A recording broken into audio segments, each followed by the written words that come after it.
Now, there are some definite do's and don'ts to truck ownership. Now let's just start with the don'ts. Definitely don't do your oil changes every 8,000 miles if you're towing regularly. And by towing, I don't mean a little trailer like I have beside me and you're towing 1,500 pounds, but if you're towing the weight of your vehicle, well, it only makes sense to cut back that interval between oil changes by almost half as much. So definitely don't go over 6 months, and definitely do not go over 5,000 miles. Now, if you're not towing with your truck and you're just having fun, well, you can do your oil changes every 8,000 miles or 12,000 kilometers. And I highly recommend you avoid getting an air filter that's not a closed box, because an open air filter is going to suck all the hot air from the engine as well as all the dirt in your engine bay, and that can lead to, well, less long-term reliability. You definitely want to be able to rely on your truck.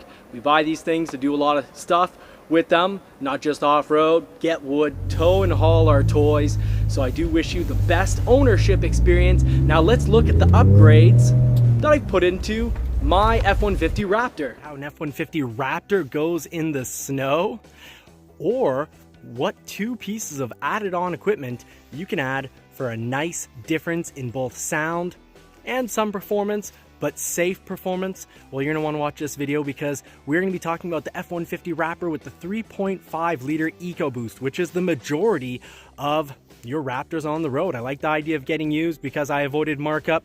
Now let's just go check out what's underneath the hood and what you could do to your Raptor. Okay, so right here underneath the hood, we've got an air filter on that Ford Performance high output 3.5 liter EcoBoost engine. You've got 510 pound-feet of torque and 450 horsepower. But interestingly enough, your regular EcoBoost in your pickups is now up to 500 pound-feet of torque and 400 horsepower. So that makes this engine seem slow. I don't think so. This thing is a total beast in the snow, but 2 nice add-ons. You've got the air filter right there. I highly recommend that you get a closed air box if you are going to get an air filter. You don't want it open. You don't want it sucking in all that hot air from underneath the engine. I'm totally against that, and you got to keep these things clean. And of course, if it's not a closed box, this becomes a closed box once you close the hood. If it's not a closed box, it's not only taking in the engine's hot air, affecting performance once it's hot underneath the hood, but you're also affecting the overall durability of your engine, because most people have those cone filters, they're not in a box, and they get unbelievably dirty. And even you can see right here, even when you're in a closed box situation for your air filter, they tend to get dirty. That's pretty filthy right there. So do remember to swap them out, keep them clean, keep your engine running nicely. I love my Raptor, incredible in the snow. So you'll want to like and subscribe to not miss out any helpful tips and tricks. And well, we also have a Bronco as well as a Mustang GT that we play around with here on the channel when we're not bringing you the news. Now let's just hop in and check out the inside of this Raptor. So under the hood, let's go check out the exhaust in the back, just on idle. I don't plow this driveway. This Raptor has no issues getting in and out.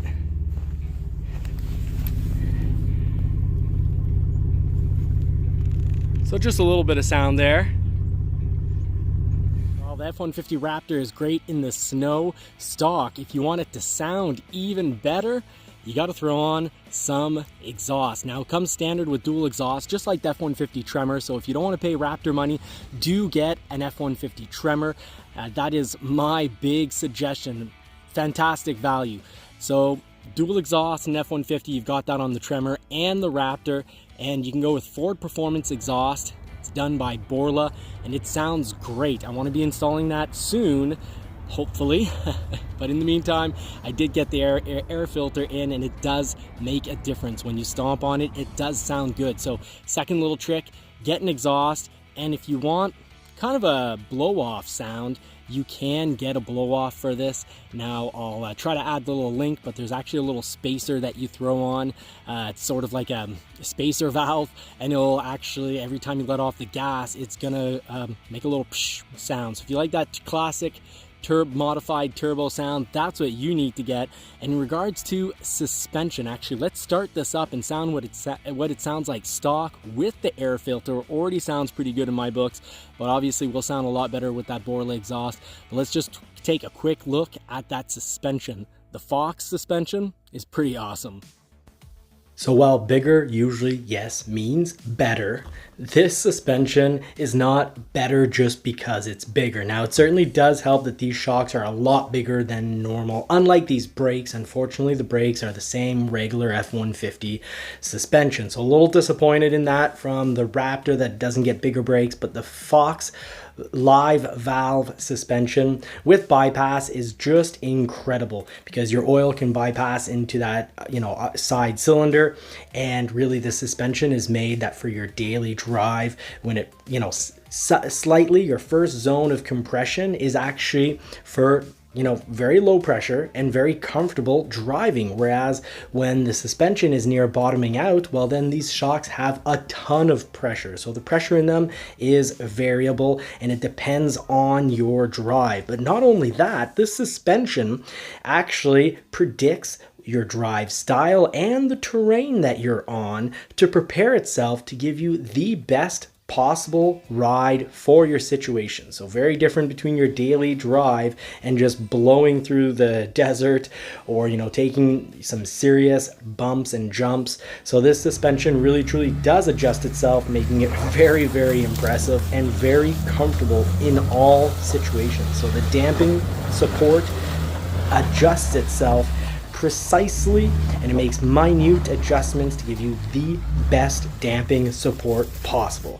And you can see right here, it makes it so that we can drive right through just about anything without feeling all that much. The cabin does not get shaken around at all, making off-roading a complete blast. Ooh. Okay, made it through the stream.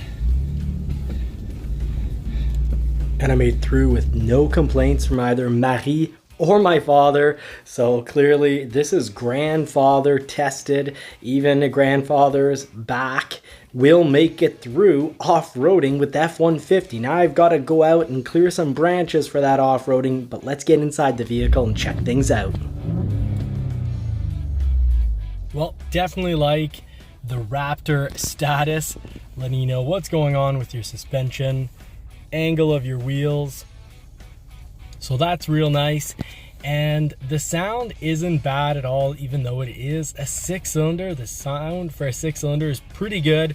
It actually becomes, you have to take my word for it, pretty great from what I've seen once you throw on an aftermarket exhaust. Now I do suggest getting a catback exhaust. Inside is pretty impressive. Love the interior of the Raptor. Bang & Olufsen sound system, nice dash, all the off-road information you could ever use is right up there. Now this Raptor is going to take you just about anywhere. Got a nice big snowbank here. Easily drive through that. Of course, I've taken this thing off-roading and actually dealt with mud, but this thing will take you just about anywhere.